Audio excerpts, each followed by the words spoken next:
Hi, it's Friday. It's time for another prolific banking transformation conversation. This is episode 10, Leveraging Technology, a closer look at robotic process automation, or RPA, part 2. So again, I'm really excited to have with us our friends from Atlantic Capital Bank, Mark Robertson, EVP and COO. Morning, Mark. Morning, Joe. Okay, and Bill Johns, Senior Vice President and Program Manager and Development Manager. So good morning, Bill. Good morning, sir. All right. So in our last episode, we kind of laid down the foundation, provided some context for robotic process automation, or RPA.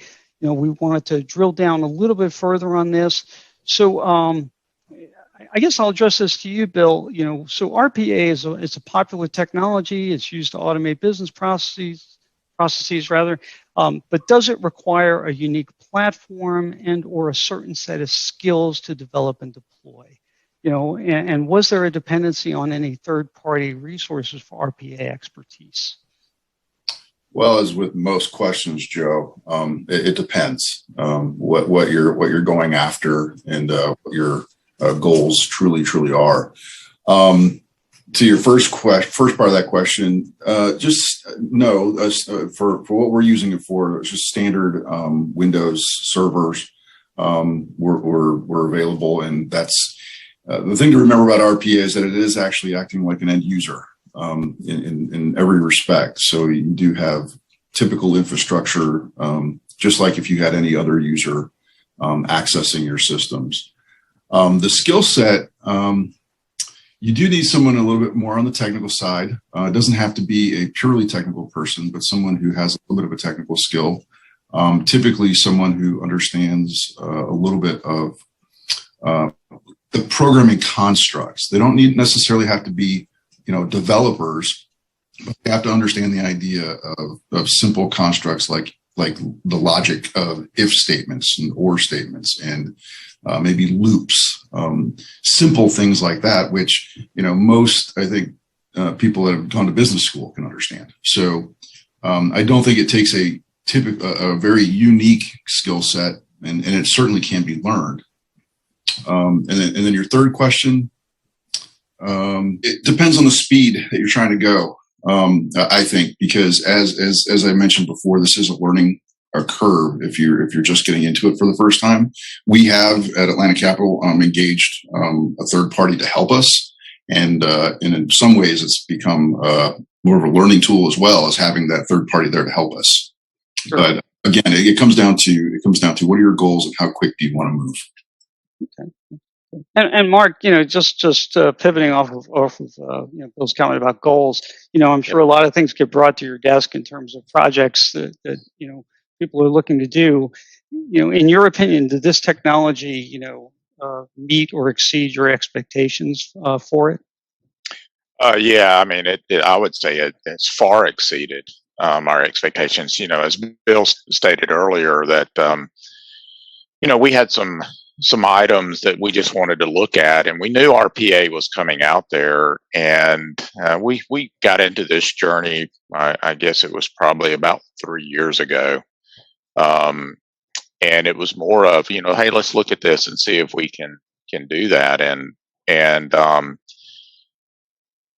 we started out with a young man with, well, as Bill mentioned, just him playing with the tool. We did not buy the premier version tool out there. There's a lot of RPA tools out there, but we bought a very solid one that a lot of people had used, and Bill got experience with it. Then we added in a young man as a contractor to come in and help us with it, and now he's full-time, and now we're looking at another person. It's just so it has really far exceeded our expectations, and through the the recent PPP lending activity, we got tremendous lift out of that, from, posting entries and handling transactions to doing automation on emails and communications and notifications. And I just couldn't imagine us backing up and not having this tool. It's becoming a commodity now. You gotta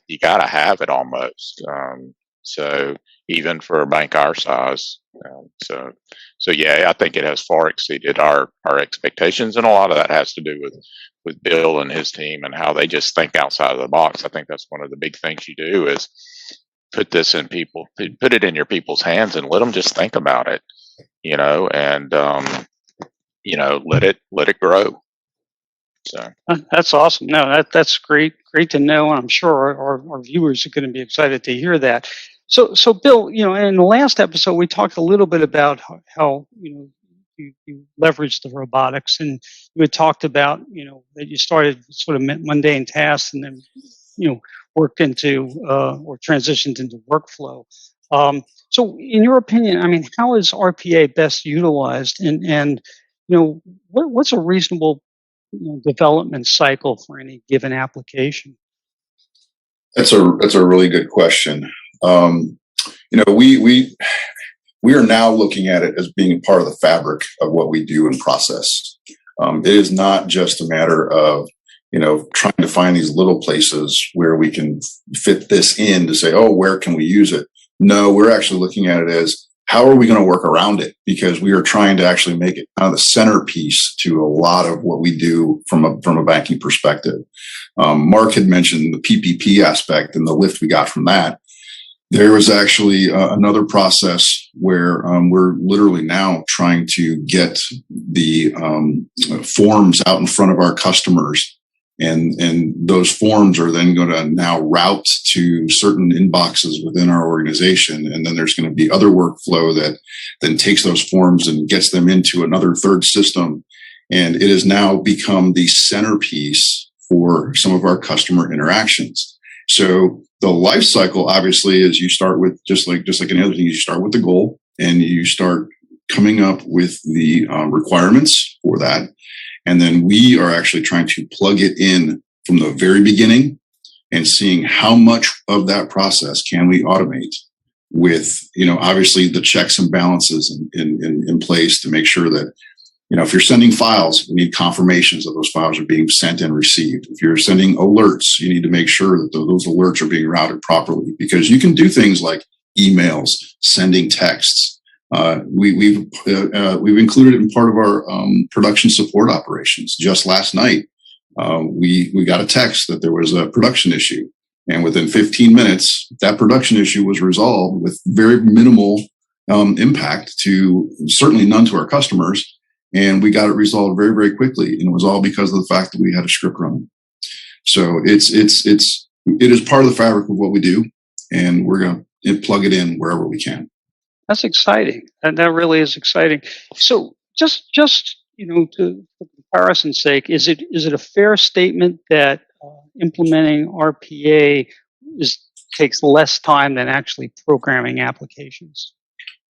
I would say absolutely in most cases. It's not going to be in all cases. If you're doing a small program or widget or, some kind of JavaScript somewhere in a web page or something, certainly you can probably get that done pretty quickly. But there is an education aspect to this when you start looking at larger processes, because people have to get their heads around what are you actually asking them to do, and is it trustworthy? How sure are we this is always going to work? I think the development time, if you want to call it development, the script development can typically go quickly and more quickly, especially if you're looking at more complex things. Okay, great. No, that's great stuff. So, Mark, just to kind of wrap this up, in the context of digital banking, in your opinion, can evaluated products and services either be created or improved using this technology? yeah, I think so. And particularly, again, I come back to for a bank our size. I mean, we operate on a pretty tight budget. And most banks do in their operational areas, but it's relative, right, to the size of your bank and where you're investing. But part of what we do, products and services, can be many different things. And one of the experiences we've been testing with right now is, we've looked at some of these workflows where we're trying to get forms out in front of customers and get signatures and so forth. And there's things that you can buy for that, but they can be quite expensive. And this could give you a good entry level to go do some of that and really give your customer a much better experience in whether it's onboarding, whether it's gathering additional data from the customer, whether it's servicing their transaction activity or augmenting a product capability. You can do that on a good, fairly entry level cost-based budget. As you grow, and you can justify the cost a little bit more, you may move more into those more mature, more specific products and services.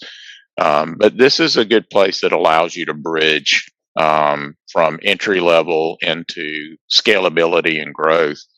There's a lot to be considered when you do that, transition cost and so forth. But I think, yeah, absolutely, these tools allow you to do a lot of augmentation to your products and services and the customer experience. So that's great. Thank you so much. And gentlemen, thank you, Mark, Bill. We really appreciate your participation in this. And I think some very valuable information came out here. To our viewers, thank you so much for watching. Again, we're always interested in comments, questions, whether it's you do that on LinkedIn or on our website, prolificbanking.com. Look for our next episode next Friday. And thanks for watching. Have a great weekend. Thanks, gentlemen. Have a good day. Joe. Thank you. Thank you. Joe.